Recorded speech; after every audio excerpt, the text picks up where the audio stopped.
Buenas noches. Hola, hola Fiore, hola Claudia, hola Jessica, hola Lili. ¿Cómo están? Gabriela, Alesa. Hola Betty, buenas noches. Hola Mari, qué gusto verte por acá.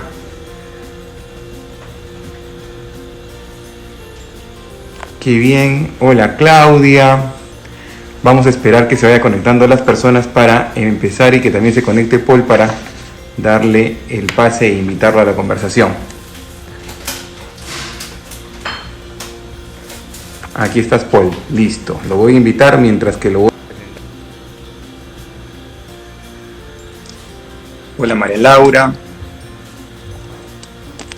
Hola Paul, buenas noches. Hola Roberto, ¿cómo estás? ¿Cómo estás? Qué gusto tenerte en esta noche que ha estado bastante esperada por muchos de los seguidores.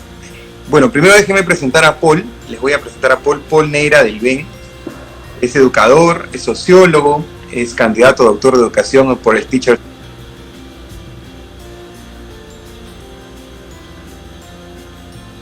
College de la Universidad de Columbia en Nueva York. Tiene una maestría en sociología en la Universidad Católica del Perú. Además es fundador de The Learning Factor y Espacio Público, que son organizaciones dedicadas a la reforma y transformación de sistemas educativos. Cofundador y socio de Estudia.pe, plataforma para la democratización de la educación. Creador de Reflexión Educativa, un movimiento que reimagina y rediseña la educación para nuestro tiempo. Es consejero nacional de educación y miembro del Foro Educativo. Además, consultor del Ministerio de Educación, del Ministerio de Economía y Finanzas, del Banco Interamericano de Desarrollo, de la Organización de Estados Americanos, UNESCO y el Banco Mundial. Becario Fulbright de la Fundación SM, de la Organización de Estados Americanos, de la UNESCO y del BID. Director de Organizaciones Civiles sin fines de lucro como IPAE en Acción Empresarial, Enseña Perú, Cantaya, una asociación de niños, Ero Perú, consejero de Crea Más, ha sido director general del Instituto Apoyo, cofundador y director ejecutivo del Foro Nacional STEM, asesor pedagógico de la Fundación SM en el Perú y la Fundación Romero del Grupo Romero, y trabajó como investigador, asistente en el Grupo de Análisis para el Desarrollo GREAT y asistente en investigación en el National Center for Restructuring Education, School and Teaching, NCRIST, en el Teachers College de la Universidad de Columbia. Bueno, con tremendo currículum, Paul, tenemos un invitado de lujo para hablar de este tema que a todos nos incumbe como sociedad, como país, como padres. De hecho, esta plataforma que yo tengo está más dedicada a la pediatría, pero la educación no es ajena a la pediatría. No, para nada. Por supuesto, de hecho los pediatras, quizás dentro de los médicos, somos los que más salud pública hacemos con la educación, con las vacunas, etc. Entonces, yo creo que habiéndote presentado, he recopilado en bastantes preguntas de la gente que nos ha enviado por Instagram, y yo empezaría primero agradeciéndote por la invitación y preguntándote que nos pintes el escenario en el que se encuentra la educación nacional. Tú como experto, ¿cómo encuentras la educación nacional en este momento? A ver, hay varias cosas que decir al respecto de esa pregunta, Roberto.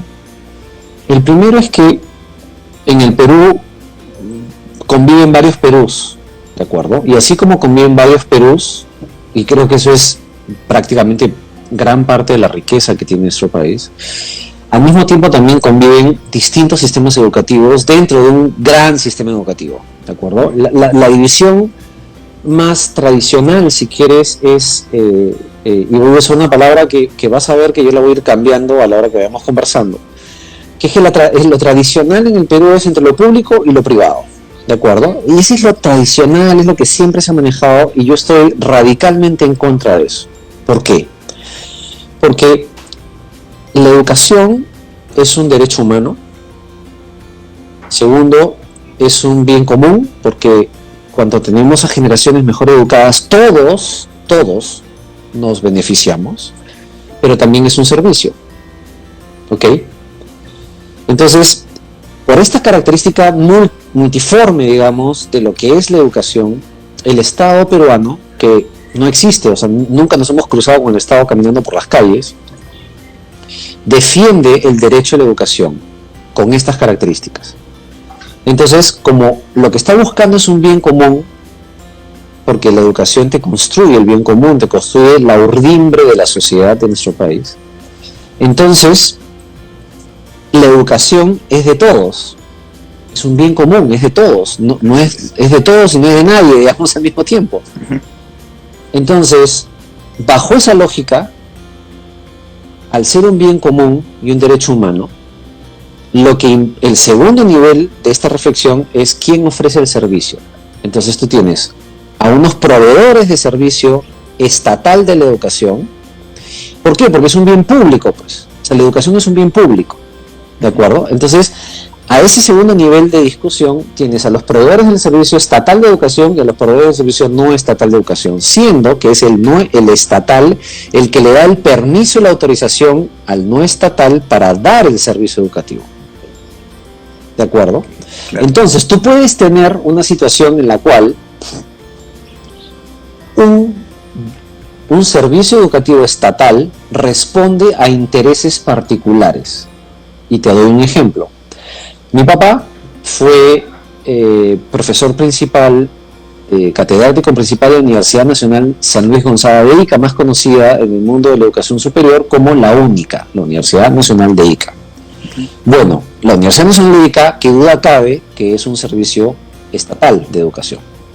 El problema está que la SUNEDU, que es la Superintendencia Nacional de Educación Subuniversitaria, le negó la licencia. ¿Por qué?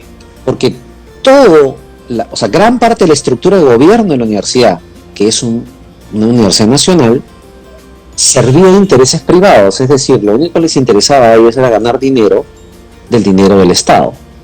Entonces, así como tienes entidades estatales que responden a intereses particulares, que pueden ser legales o ilegales, tienes también instituciones educativas no estatales que responden a bienes particulares o responden al bien público del servicio educativo correcto.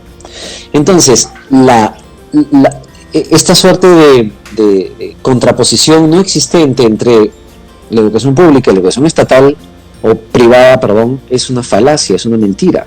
Okay. ¿Y por qué razón te digo esto? Porque hoy en día hay un discurso muy fuerte que está dándose en distintos medios de comunicación y personas que opinan y columnistas que están cargando la tinta hacia un lado sin comprender que estamos hablando de un solo sistema que responde a un bien común y protege un bien público. Que tú tienes que discutir la calidad del servicio educativo que lo da el Estado y que lo da el no Estado, entre paréntesis, el privado. Entonces no podemos diferenciar. Y ahí creo que gran parte del nudo del problema que estamos enfrentando ahora, que es una discusión enorme y súper caliente, digamos, es justamente sobre esta cuestión, porque hay una carga hacia un lado de la discusión que me parece poco correcto. Pero esa es la primera división, digamos, ¿no? Y ahí tienes las otras divisiones que existen en el sistema, entre costa, sierra y selva, costa norte, costa sur, entre los que hablan quechua, entre los que hablan aymara, porque son distintos tipos de educación. Entonces, para dar cifras rápidas, digamos, porque tengo aquí también mi copia de que tengo tus preguntas acá al frente en mi tablet, el sistema educativo peruano se ordena por niveles, y los dos grandes niveles es básica escolar y superior. Dentro de la básica escolar, que es una modalidad, que es un grupo, digamos, tienes el nivel preescolar, primario y secundario, y dentro de la superior tienes la técnica y la universitaria. Ese es más o menos de cajón. Tú tienes modalidades en las cuales se ofrece el servicio educativo. Modalidad presencial, modalidad semipresencial y modalidad a distancia. ¿De acuerdo?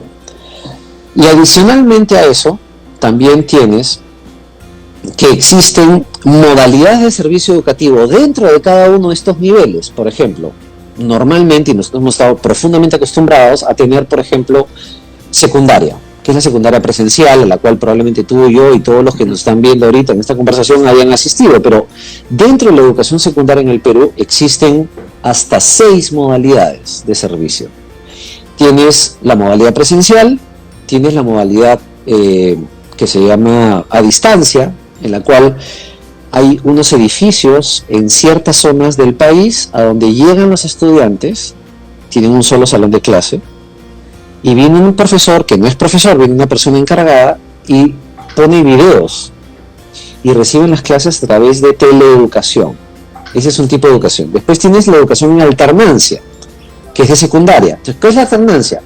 15 días están los estudiantes en el colegio, claro, y los 15 días siguientes regresan a su casa, pero regresan con trabajos para hacer en el funcionamiento. Después tienes el servicio, la modalidad de servicio educativo de educación secundaria, que es con residencia. Es decir, es un como un internado. Como un internado, como un boarding school, digamos, típico inglés, irlandés o de claro, Escocia, digamos, ¿no? Y también tienes el COAR, que es el Colegio de Alto Rendimiento, que solo es tercero, cuarto claro, y quinto secundaria, ¿de acuerdo? Como el del presidente, ¿no? El Colegio Presidente. Como el del Colegio Presidente de la República, que sí, es el primero históricamente fundado. Y de allí, adicionalmente, tienes, dentro de la educación presencial, de secundaria presencial, tienes dos tipos de servicio: la jornada escolar completa y la jornada escolar regular. Y así como estas opciones que yo te comento, hay múltiples formas de servicio educativo. Lo que pasa es que nosotros hemos acostumbrado a una sola, que es claro, la de un montón de estudiantes sentados en un edificio de fierro y cemento, mirando a un, ¿cómo se llama esto? A una pizarra y a un docente parado al frente. Pero hay múltiples formas de educar. Y lo que ha pasado ahora con la crisis sanitaria es que hemos enfrentado de sopetón, digamos, si quieres, el ser conscientes de que existen otros tipos de educación en el mundo y que además se tienen que dar en las condiciones en las que estamos enfrentando ahora, ¿no? La educación superior, la educación escolar tiene cerca de 8.250.000 estudiantes, de los cuales 6 millones están en la escuela estatal, y los 2.250.000 en la no estatal, y de ahí, si miramos a la educación superior, algo más de 2 millones de estudiantes están en la educación superior, de los cuales 1.500.000 están en la superior universitaria y 500.000 en la educación técnica, efectivamente. Solo para que te das una idea de lo invertido que...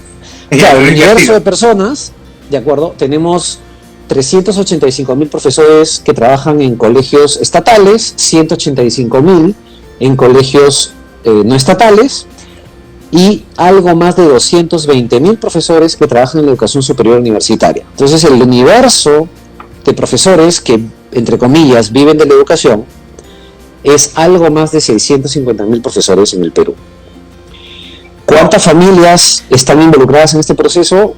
Es más o menos como 9 millones de familias involucradas en todo el universo de la educación nacional. Y claro, y para dar cifras de plata, digamos, solo en el sector de educación, respecto del presupuesto del Estado peruano para el año 2020, el presupuesto son 32.500 millones de soles, o sea, es decir, 10.000 millones de dólares más o menos.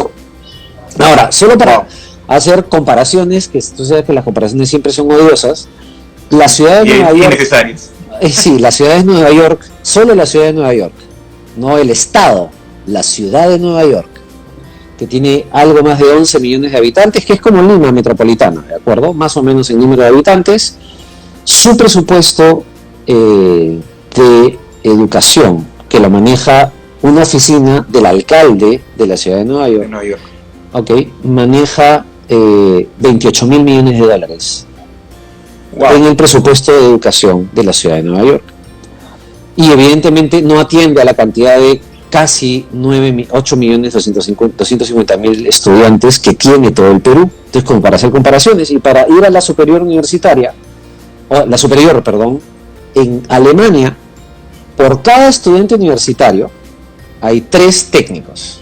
En el Perú, por cada 3 estudiantes universitarios hay un técnico. Entonces, eso nos grafica un poco la estructura del sistema educativo. Ahora, producto de los cambios que han habido y la estabilidad de varias políticas educativas en general, yo te puedo decir que hemos pasado del sótano 17 como el hoyo. así es, Hay un poco más abajo, hay más hay más pisos abajo. Hay más pisos abajo.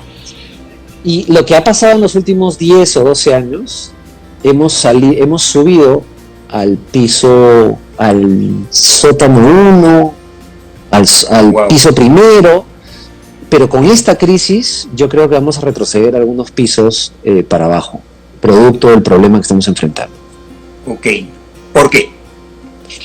Porque ese es otro problema que no tenemos en cuenta. O sea, y tú eres un médico, yo vengo de una familia de médicos, mi papá era médico, mi mamá era enfermera, mi hermano mayor es médico, yo quise ser médico hasta que me di cuenta que no, que quería ser educador. Entonces, el cuerpo humano tiene varios principios, digamos, y de lo que me acuerdo en mis clases de anatomía, ¿eh? Uno de ellos es la homeostasis, ese es el equilibrio. O sea, permanentemente está buscando el equilibrio, ¿de acuerdo? Entonces, el sistema educativo es exactamente como el cuerpo humano, necesita equilibrio. Entonces, no podemos cargar la tinta solo al estatal, porque al otro lado se va a descompensar, y tampoco podemos cargarle la tinta al otro lado, porque naturalmente al otro lado se va a descompensar. Entonces, el sistema educativo somos todos. Los profesores públicos o estatales, los profesores que no trabajan en el Estado, todos trabajamos por el bien público de la educación. Y si nos trabajamos bien, vamos a comprometer generaciones de peruanos.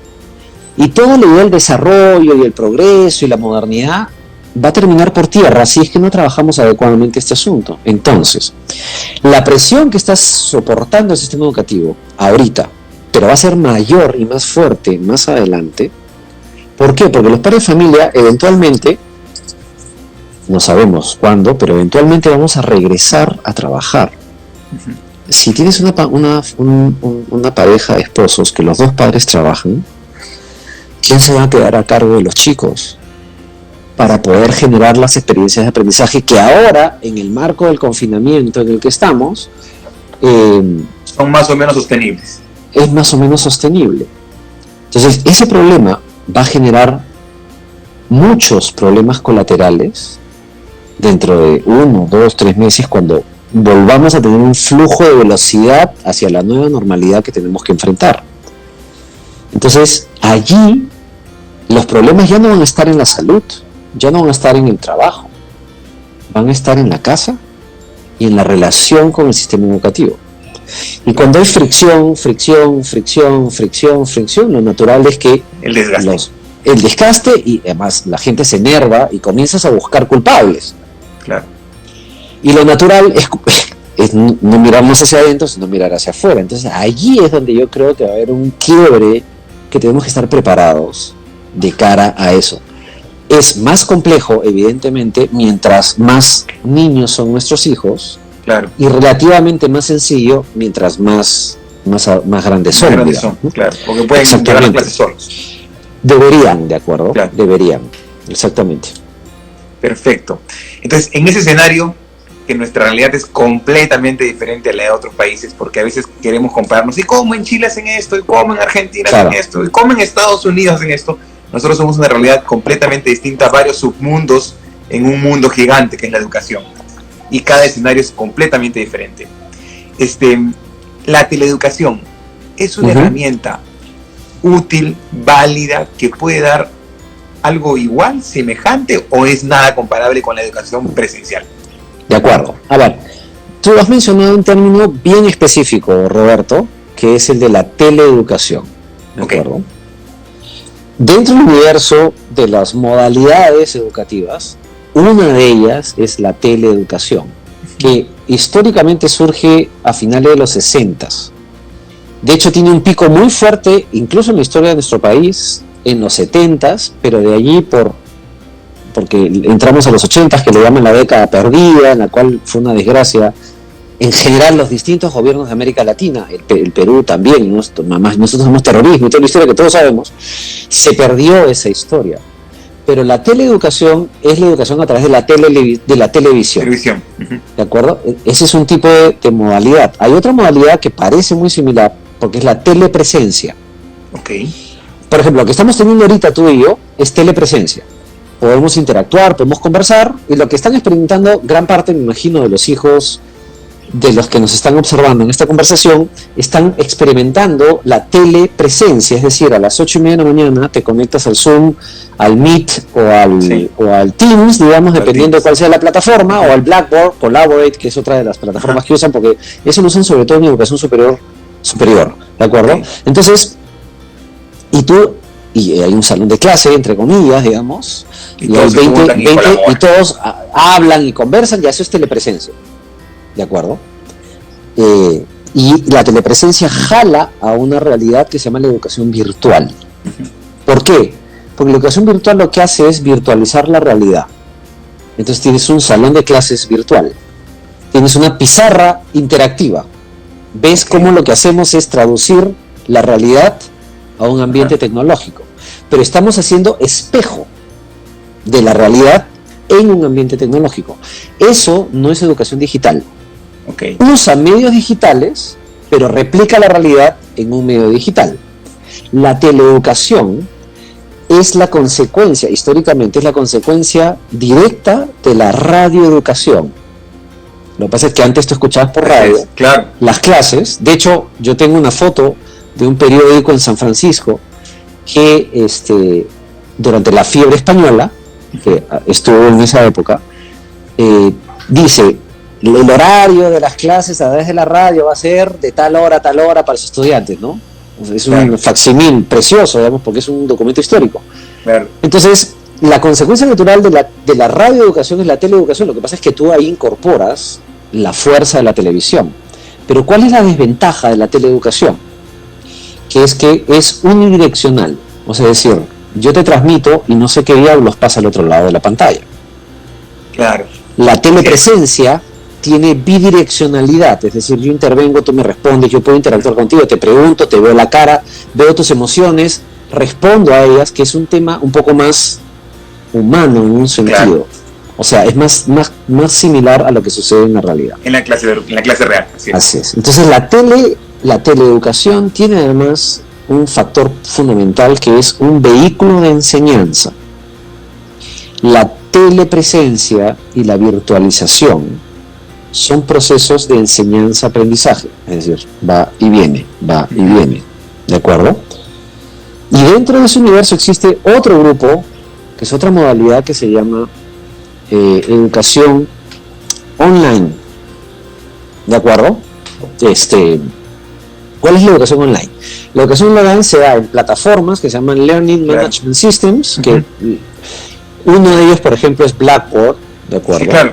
Que tomamos cursos muchas personas. Que tomamos cursos, muchas cosas, o los MOOCs, los famosos MOOCs, digamos, MOOC, que son Massive Online Open Courses, ¿de acuerdo? Esos cursos son en línea. Entonces, ¿cuál es la estructura? Tú lo que haces un diseño instruccional, haces una trayectoria de aprendizaje y decides con la tecnología a cada pedacito de este rompecabezas le asignas una tecnología. Entonces, tienes un video que dura 3 minutos, 4 minutos, que te introduce un tema y te pide un ejercicio, tienes que revisar un tema en PDF, que además es interactivo porque tú respondes, y después haces un trabajo en grupo, que tienes que entrar en un Meet. Ya, esa experiencia es completamente digital. No trae la realidad de fierro y cemento a la al tema tecnológico, sino que es completamente digital. Es asíncrona. Tú puedes conectarte a esa clase momento, a las 3 de la mañana o a las 3 de la tarde, no importa, y va a tu ritmo. Así es. Se calcula de que este tiempo de formación podría demorar 4 semanas, pero tú podrías hacer 2 días. Exactamente. O podrías demorarte el doble, ¿de acuerdo? Entonces allí es bien interesante porque la educación en línea lo que introduce es que el eje está puesto en el aprendizaje, no en la enseñanza. La teleeducación está puesta el peso completamente en la enseñanza, pero yo no sé qué está pasando al otro lado. La telepresencia juega con las dos, pero la en línea está puesta completamente en la enseñanza. Entonces esa es la variabilidad. Ahora ha aparecido un cuarto concepto que se llama enseñanza remota de emergencia. que es lo que están viviendo los países ahorita. Lo que nosotros estamos experimentando en esta suerte de que no somos ni chicha ni limonada, que no sabemos si eres arroz con leche o mazamorra, ¿de acuerdo? Es lo que está pasando ahorita, y el término técnico es literalmente enseñanza remota de emergencia. De emergencia. Así es. Y lo que además están experimentando colegios privados, porque además hay que considerar lo siguiente: el proceso de digitalización, de transformación digital, es un tema cultural. Cultural, por supuesto, completamente cultural. Perfecto. Pero como tú sabes muy bien, y tus escuchas también, los procesos culturales toman una montaña de tiempo conseguirse. Claro. La transformación digital normalmente tienen rangos de tiempo entre 2 o 3 años para poder incorporar toda una transformación digital. Lo que ha pasado en los sistemas educativos ahorita en el mundo es que les cae una catarata. De un día al otro te han dicho: cambia todos tus parámetros con los cuales operabas y ahora vas a pensar en ruso. Así es. Sánscrito, no sé, arameo antiguo, pues digamos, ¿no? La lengua con la cual fue escrita las Sagradas Escrituras, pues, o sea, ¿te imaginas? Claro. O sea, comenzar a funcionar de esa mecánica es imposible de un día para otro. Entonces, lo que yo estoy observando en los colegios es experimentación, un enorme esfuerzo de los docentes por keep up, digamos, a la velocidad del cambio, que literalmente están, o sea, yo estoy ya comenzando a preocuparme porque los docentes se nos van a quemar, o sea, literalmente, o sea, se van a agotar. Están trabajando al triple de la velocidad y por 3 veces más el tiempo. Entonces, y además sienten que la sociedad los juzga porque no están dando lo mejor de ellos. Entonces, así es. Yo estoy extremadamente preocupado por eso. Entonces, porque la sociedad está asumiendo de que, ay, pero es su función. Pero claro, ¿cómo no van a saber dar una por clase? favor, claro, y ese es otro tema, porque a mí me gusta mucho pensar en imágenes, Roberto. Yo uso más mucho escenas de películas para explicar cosas. Y para mí, esto es como un amanecer, ¿no? Es como que has despertado un día y de golpe, y sin que te hayan avisado, has entrado al mundo del proceso de enseñanza-aprendizaje y lo difícil que es lograr que tu hijo, que es tu hijo entrañable, que lo quieres con el corazón y el alma, no te hace caso, pierde la atención en 3 segundos. Eso que estamos viviendo los padres de familia en nuestras casas todos los días, lo viven todos los días los profesores. Por eso es que es tan importante entender que los profesores son profesionales de la educación. No son solo maestros, son profesionales, exactamente. No son obreros, qué buena palabra. No son obreros de educación, son profesionales, así como un arquitecto, como un ingeniero, como un doctor, por supuesto, como un contador que tiene una ciencia, que conoce y que es capaz de discernir. Y la segunda cosa que me preocupa es que literalmente en menos de 15 días hemos roto la confianza en una institución, porque ya no le creo. O sea, si nos retrotraemos a febrero de este año, o sea, hace menos de 2 meses y medio, estábamos comprando útiles escolares, firmando las declaraciones juradas para el tema de que nuestro hijo entre en el colegio, y probablemente si tu hijo estaba 3 años en el colegio, o sea, tú no tenías forma de dudar de las decisiones que el colegio tomaba para formar a tus hijos.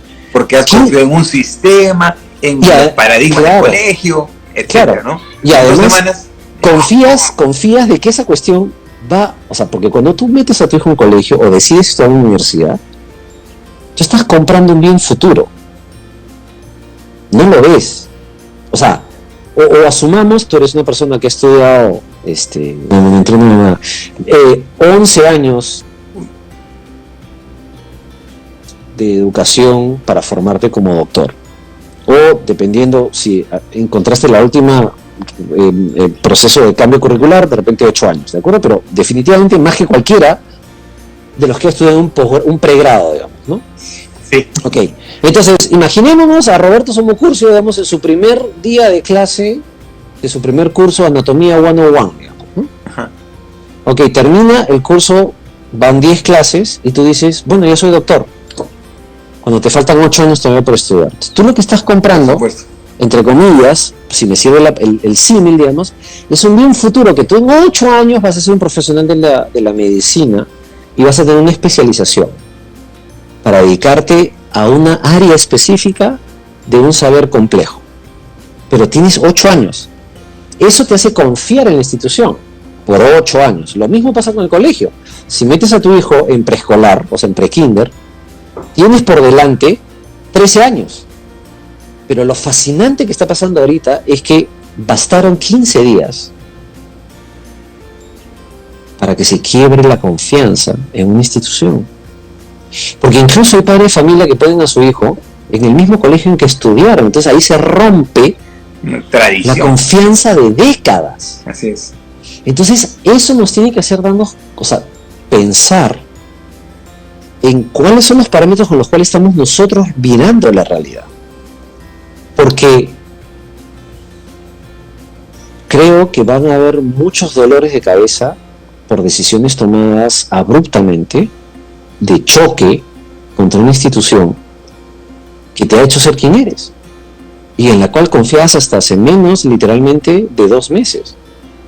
Claro, uno puede decir, ya no le creo al Estado, sí, pues, pero esa cuestión, o sea, es como que decimonónica, digamos, o sea, nos acompaña el siglo XIX. Uh-huh. Pero en la institución educativa, o sea, en las encuestas hasta el año pasado, ¿en quién confías? Era, digamos, a la escuela, a la iglesia, así es, ¿no? O sea, top, digamos, ¿no? Hoy en día, si hicieran esa encuesta, que fue la que hizo ASPEC, que me pareció que fue una jugada sucia, ¿de acuerdo? O sea, sucia en el sentido estadísticamente hablando, ¿de acuerdo? Claro. Porque no es representativo, o sea, X, Y, Z.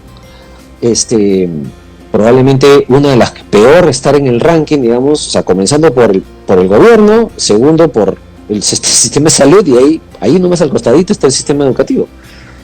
Entonces, eso nos tiene que hacer pensar y reflexionar, porque finalmente, y es una pregunta que yo me hago permanentemente, y me ayuda a aproximarme a la gente que me llama y me consulta estas cosas, yo le digo, ¿dónde está tu corazón?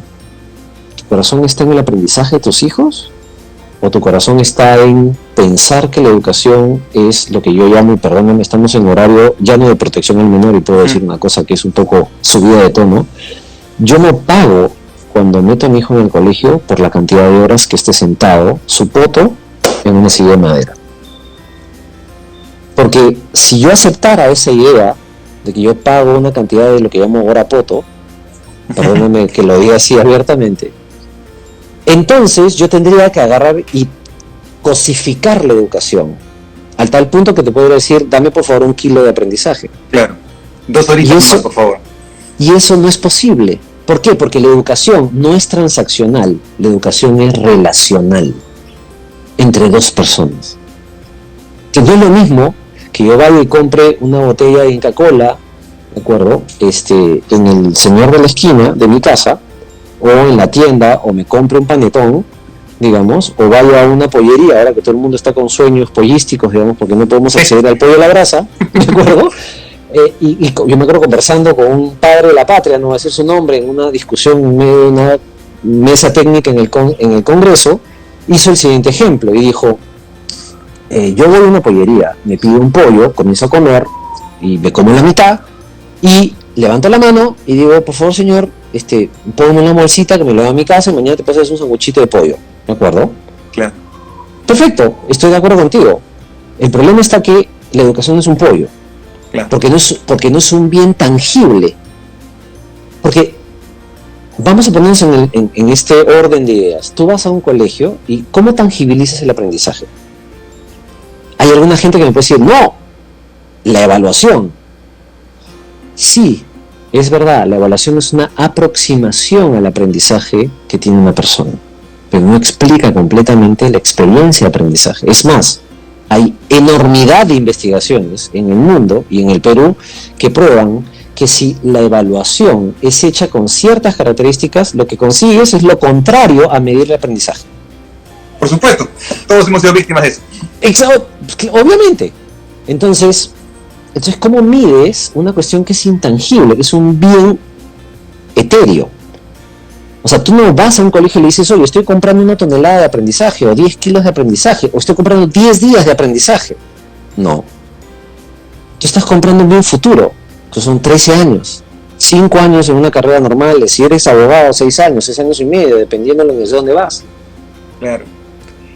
Entonces, eso me pone en el escenario de qué difícil es la decisión ahora más de escoger un colegio. Claro, y por eso te decía, o sea, hay mucha gente cuando se entera que soy educador, la de siempre, ¿no? Claro.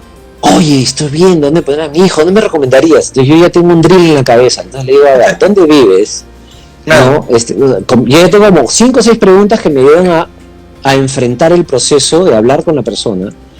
¿Qué tan importante para ti el inglés? ¿Qué tan importante es el tema de los costos? ¿Eres consciente de que hay cuota de entrada para poder entrar y eso tiene ciertas limitaciones? Entonces ahí comienzo yo a si es confesional, no es confesional, si es hombres y mujeres, si solo hombres o solo mujeres.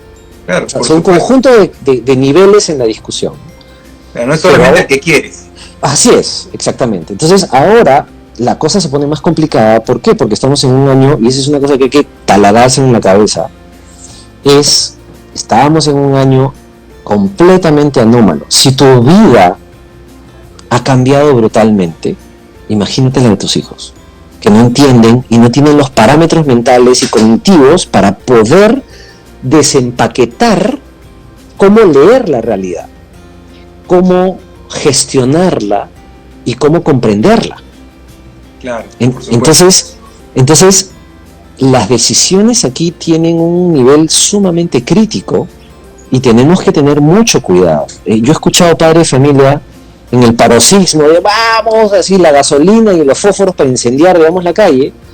En ese paroxismo, digamos, decir, no, pero entonces, vamos, que pierdan el año. Total, el próximo año ya volverán a clases presenciales cuando ya haya vacuna, digamos, ¿no? Claro. Esa cuestión es sumamente peligrosa porque estás quebrando ciclos de aprendizaje y hay momentos muy, muy críticos en la formación de una persona, sobre todo en la niñez, o sea, en la etapa inicial. Exactamente, la preescolar, que es cuando hay un cambio rotundo, ¿no? Así es, o sea, entonces, ¿dónde están los momentos muy sensibles? En spam de tiempo, ¿de acuerdo? Porque no podemos específicamente definir un solo grado, un solo momento, porque son procesos largos. Kinder, prekinder, primero, segundo. O sea, estos 4 años son fundamentales, pero fundamentales. Y solo para ponernos académicos, ¿de acuerdo? Hay estudios en el Perú, evidencia para llenar aulas enteras de papeles ya efectivamente confirmando el tema de que si tu hijo solo tiene 1 año de preescolar, o sea, solo prekinder o solo kinder, en la evaluación de segundo grado de primaria, que es una evaluación censal que hace el Estado peruano, va a dar peores resultados de aprendizaje que el que tuvo 2 años de preescolar. Entonces, ¿qué significa eso? Que literalmente 2 años necesitas para construir la base para que él tenga un escalón distinto a la hora de la performance de la evaluación. Entonces ahí tienes tú un primer momento crítico, además porque es el momento donde el proceso de consolidación cognitiva, las redes neuronales están en su momento de producción y de conexión más grande y más alto en la historia de tu cerebro. ¿De acuerdo? Claro, por supuesto. Hasta más o menos 7, 8 años, si asumimos, digamos, la definición de infancia que tiene la UNICEF, ¿de acuerdo? Okay. El siguiente momento crítico es quinto, sexto, primero de secundaria, porque es la adolescencia. Y ya nosotros tenemos estudios de neurociencia que nos prueban de que el lóbulo frontal, que es la parte de las decisiones operativas, de discernir, claro, de discernir, se apaga durante esa etapa. Es alucinante. O sea, literalmente, o sea, que así es. Por eso es que hacemos imbecilidades, digamos, cuando somos en esas edades, porque no tenemos criterio, claro, de acuerdo. Y el siguiente etapa súper complicada es cuarto, quinto, porque ahí viene un conjunto de preguntas de ¿qué voy a hacer? ¿Cómo voy a hacer? ¿Qué va a hacer de mi vida?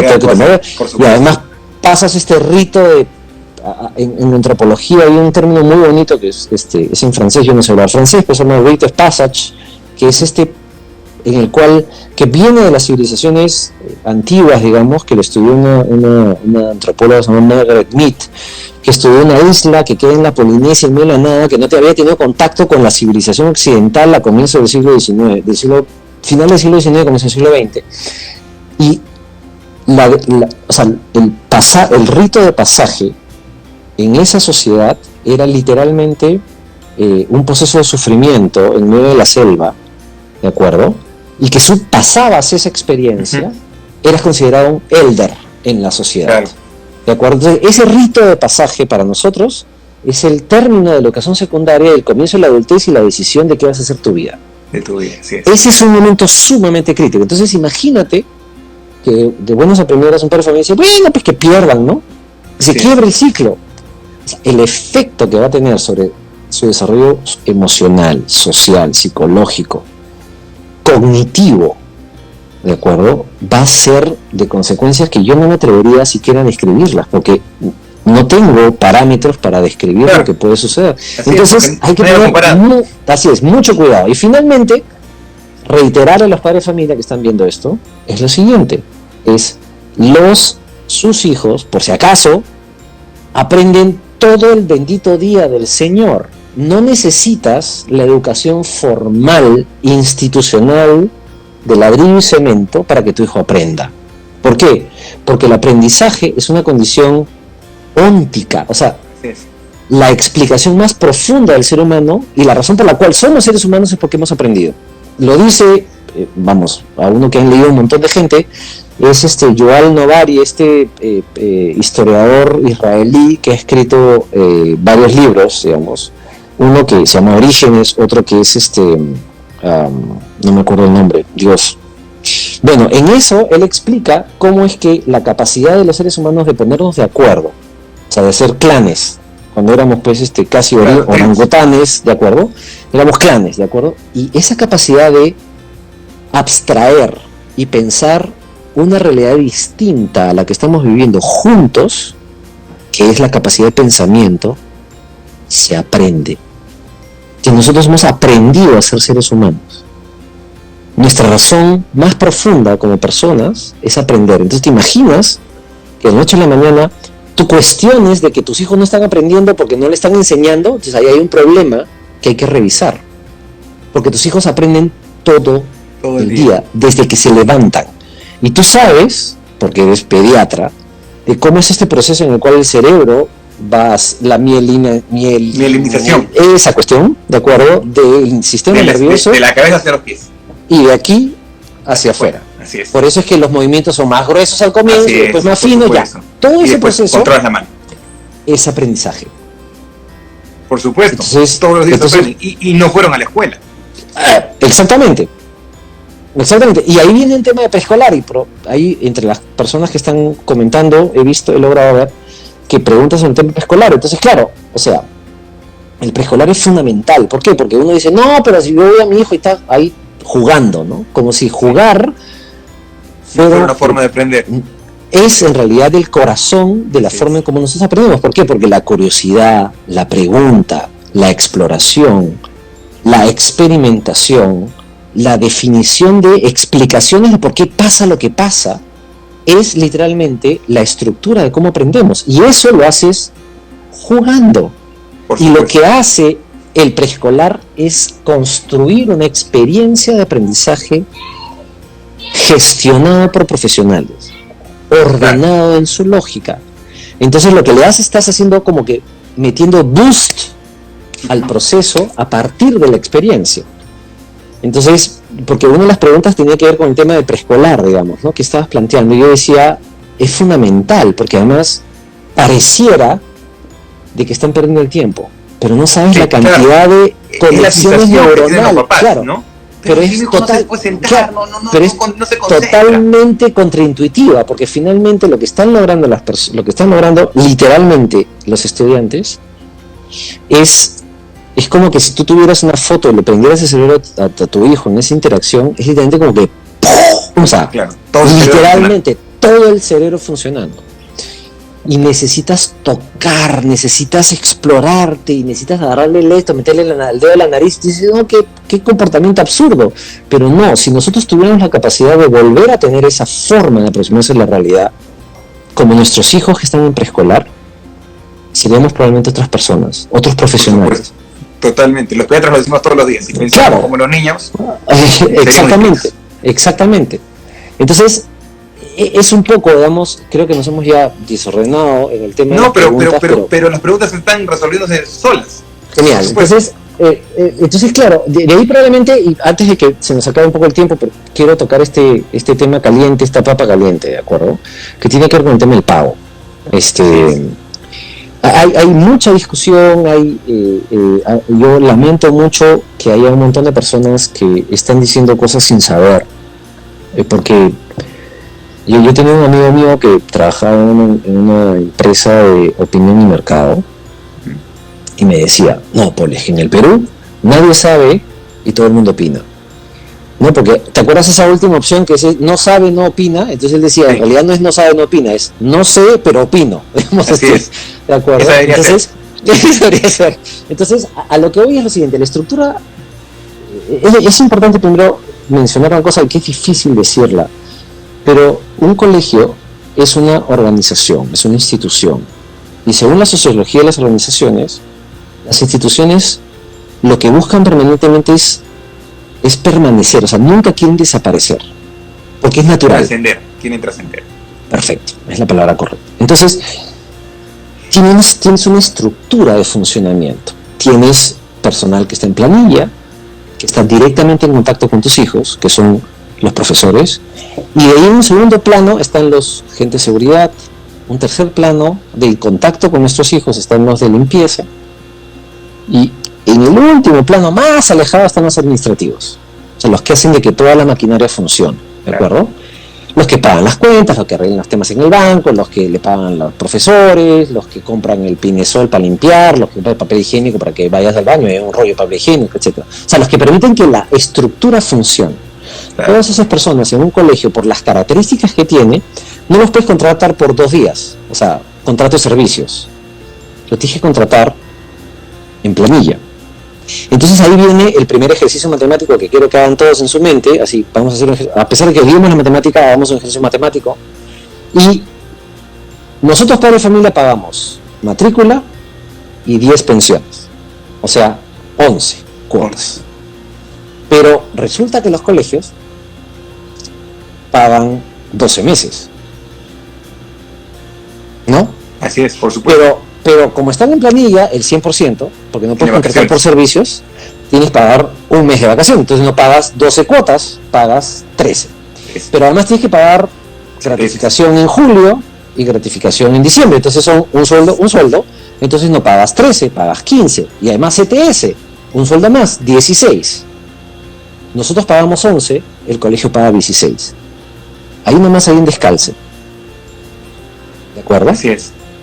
Ese descalce explica las pensiones. Entonces, los padres de familia hacen el siguiente ejercicio. No, pero si yo pago 1.000 soles, por ejemplo. Ajá. ¿Cuánto ganará un profesor? Ganará 2.000 soles. Entonces, con 2 estudiantes, o sea, ya le pagan. Mi hijo, ya se pagó un mes. Perdóname, pero así no funciona. Por supuesto. ¿De acuerdo? Punto 1. Punto 2. Tienes que mantener el bote funcionando. ¿Ok? Y eso cuesta, luz, agua, teléfono, internet, servicios, toda la historia. Pero adicionalmente también compraste equipamiento, entonces tienes que financiar el compra del equipamiento. Eso también es una cantidad determinada que tiene que ponerse en las cuotas. Pero además también, el año pasado tuviste que poner el techo porque salió una normativa en el colegio, porque ustedes sabían que antes nosotros cuando estuvimos en el colegio, tú y yo soy un poco mayor que tú, ¿de acuerdo? O sea, no había techo, no, mano, esa que te caiga sol, te talar el cerebro, digamos, no hay problema, no te va a pasar nada, total, los niños son de plástico, ¿no? Ajá. Entonces ahora hay una norma que dice que tienes que toldar el 100% del techo del colegio, o sea, del patio del colegio, o de áreas donde van a estar los estudiantes. Entonces, arma, pues, en una estructura, en un patio de, no sé, pues, ¿cuánto será? Claro, no sé. X cantidad de metros cuadrados al aire libre, yeah. Perfecto, tienes que hacer una infraestructura que cuesta una montaña de plata. Sí. Entonces, y eso no se paga de a poquitos, porque probablemente hay padres de familia o gente que sabe de finanzas y sabe que esa cuestión se financia, ¿de acuerdo? Y además hay pago de impuestos, hay esta cosa que se llama depreciación de los bienes que tienes que pagar, ¿no? Si es un edificio que cuesta $6 millones, tienes que pagar todos los años por 10 años una cantidad de plata. Entonces todo eso suma. Entonces la suma sencilla de mi hijo más el otro compañerito le pagan a un docente no calza. ¿De acuerdo? Entonces eso no quita de que desde mi punto de vista los colegios han tenido poca capacidad de comunicarse. De comunicación, por supuesto. De comunicación clara, ordenada, correcta, además oportuna, ¿de acuerdo? Claro. No esperar la tormenta, ¿no? Claro, lo que pasa es que normalmente los colegios tienen, enfrentan crisis muy pocas veces, digamos, ¿no? Entonces no necesitas tener un asesor de crisis ni nada por el estilo, porque son muy estables en el tiempo. Son muy estables, son como un portaaviones, porque se mueve y se mueve, ¿no? Entonces por eso es que yo creo que en esta discusión, primero, para atender el tema de la plata, ¿de acuerdo? El espacio que tienen los colegios para reducir es poco, ¿de acuerdo? Por eso es que es importante la negociación y el diálogo. Y ahí es que yo le pido a los colegios de que los primeros que tienen que salir a generar el proceso de comunicación y de diálogo y tender los puentes adecuados no son los padres de familia, es el colegio. Pero ¿qué ha pasado?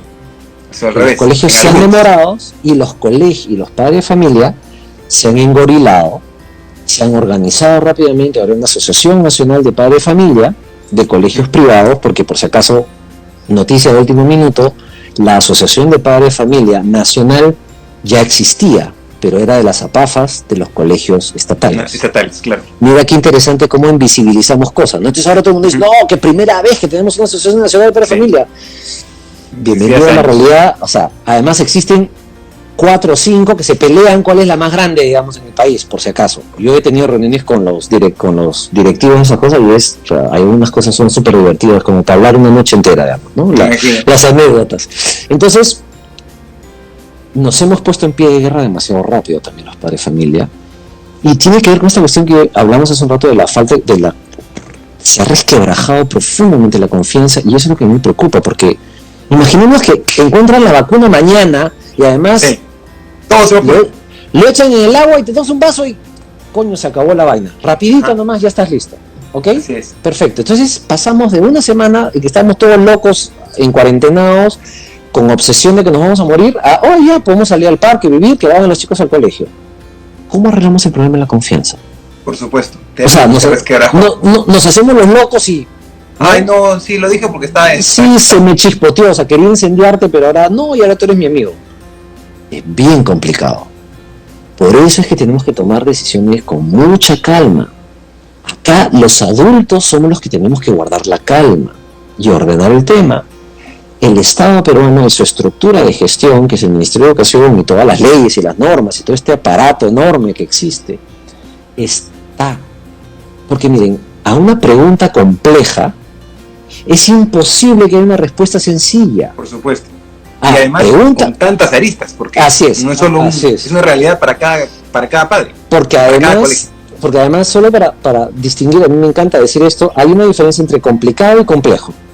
Lo complicado es como compartimentos estancos, ¿de acuerdo? Lo complejo es un cuerpo humano. O sea, jalas una vaina acá y aparece un dolor en la pierna. Ya, igualito, exactamente igual es el sistema educativo. Tú tocas aquí y ¡pum!, aparece un problema en otro lado. Entonces nosotros hemos tocado por error, por rapidez, por no pensar racionalmente a veces. Estamos tocando ciertos puntos de dolor del colegio y yo creo que va a tener consecuencias insospechadas más adelante. Entonces tenemos que bajar un poco el volumen, abrir espacios de diálogo, pedirle a los colegios que abran el diálogo con los padres de familia, porque un justo medio se puede encontrar. Y debemos hacerlo porque lo que prima en esta historia no es ni mi interés ni el interés de la institución, son los chicos y su aprendizaje. Por supuesto. Entonces ahí es donde tenemos que de verdad bajar las armas, ¿no? Las bombas Molotov y sentarnos a dialogar, porque ellos son lo más importante ahorita. Y me da la sensación que a veces lo que está primando es lo contrario, es el interés antes que el de nuestros hijos. Y es súper problemático eso de ahí, Roberto, de verdad. Súper problemático porque nos enfrenta a escenarios muy difíciles en el futuro y cercano, además, ni siquiera es en 10 años. Así es, exactamente. Y solo un tema antes, creo que se nos va a terminar el tiempo, y primero agradecerte por la oportunidad, es súper divertido hablar contigo. No se angustien por el tema de la evaluación. Ahorita no es el momento de si se saca 20, si se saca A, D o C. Primero porque el Estado ya dijo, por si acaso, todos van a pasar de año este año. Es una norma, ya la dijo hace como 3 semanas atrás, salió un comunicado, una resolución viceministerial, punto, todos pasan, todos son promovidos, es la palabra técnica, promoción, ¿de acuerdo? Ok, perfecto. Y la segunda cosa es, ahorita es el espacio de darle contención a nuestros hijos, tranquilidad en medio de la ansiedad, que literalmente aprendan, que experimenten. Además hay tantas cosas que puedes aprovechar para generar el diálogo. O sea, ¿te acuerdas que hablamos del diálogo entre los colegios y los padres de familia? Ahora es la oportunidad de sentarnos a dialogar con nuestros hijos y decirles, óyeme, ¿cómo estás? ¿Cuántas veces le preguntamos a nuestros hijos cómo estás? ¿Qué es lo que estás viendo? ¿Cómo te sientes? ¿Qué problemas ves que hay? ¿Qué soluciones le planteas? Este ejercicio de diálogo socrático, digamos, de que juntos podemos encontrar el conocimiento, es literalmente el momento perfecto para hacerlo ahora. No para decirle, la respuesta que me has dado está incorrecta y tienes B. No, eso, después lidiaremos, después lidiaremos con ese problema. Además, el Estado ahorita está de alguna manera lidiando con la complejidad de cómo hacer para poder certificar los aprendizajes que están obteniendo los chicos en un año anómalo con un currículum que no está corriendo, que no está funcionando ahorita. Entonces, calma, tranquilidad, disfruten en medio de la complejidad que todos vivimos, porque el miedo es un pésimo consejero.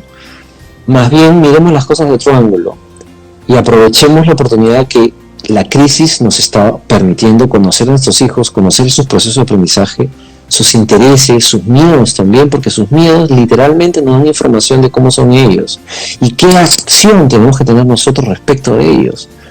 Te lo digo, yo a mi hijo, antes no era ya hijo, de verdad, a dormir, te quiero, vamos a dormir, patín, tatán, chao, listo, yo me iba, él se quedaba tranquilo, se quedaba dormido eventualmente, a veces se demoraba menos, se demoraba más. Hoy en día lo acompaño, porque lo necesita y uno puede decir, pero ¿cómo es posible? Tu hijo tiene 8 años. Le digo, bueno, ¿y cuál es el problema? Por supuesto. Lo necesita y ya está. Porque es la situación. Entonces, esas son las cosas que incluso te obligan, te enseñan a aprender esos otros espacios de ser padre o de ser madre, dependiendo quiénes sean los que nos están escuchando. Entonces, confiemos de que esta cuestión es realmente una experiencia de aprendizaje y están aprendiendo cosas que en su vida deben aprender. Entonces, así es, una experiencia de aprendizaje que están siendo parte de la historia. Sí, literalmente. Además, yo creo que estamos naciendo todos a ser la generación COVID. Antes había los millennials, centennial, Y, Z, baby boomers, esa historia. Ahora es la generación C. COVID. La generación COVID, literalmente, porque nuestro mundo va a cambiar completamente. Y entre ellos la educación también. Excelente los aportes. De hecho, yo también lo comparo, lo que tú has dicho, estamos viendo cómo es el momento del aprendizaje, el sistema de aprendizaje, cómo funciona. Es lo mismo que pasa con la medicina. La gente está viendo cómo la ciencia produce información, si tienen cura, no tienen cura. Y así como hay opinólogos en la educación, hay los 454 millones de médicos que existen ahora en el mundo, que ya tienen que se están comprando el medicamento para que te cure, que mejor toma esto. Entonces, iguales en la educación, ¿no? Así como hay buenos opinólogos para la educación, hay buenos opinólogos para la medicina, para el marketing y para todo. Yo te agradezco y quiero resumir, Paul, lo que has dicho en, primero, tener confianza. Que si hemos depositado la confianza en un sistema educativo, tenemos que tener la confianza de poder, más que exigirles, esperar que ellos nos den lo que nosotros esperamos. Si no, habrá maneras de exigirlo, sociales, dialogando, preguntándole, mira, yo apostó por esto. Sí, solo un tema allí, el sistema educativo tiene que cambiar a punta de patadas, porque esto nos va a obligar a eso. Entonces, vamos a experimentar unos sistemas híbridos más adelante, que también hay que estar abiertos en diálogo para comprenderlos. Ahí me callo, para que tú sigas, Perfecto. Roberto. No, yo te agradezco, Paul. Muy excelente tus aportes. Nos quedan solo 20 segundos para decirles gracias a todos los que nos han seguido. Yo creo que tienen las herramientas para tomar una decisión correcta. Diálogo, conversación y nada más. Muchas gracias, Paul. Te pasaste. Un placer, de verdad. Y te comprometo para otro live en algún momento. Cuando quieras, cuando quieras. Gracias.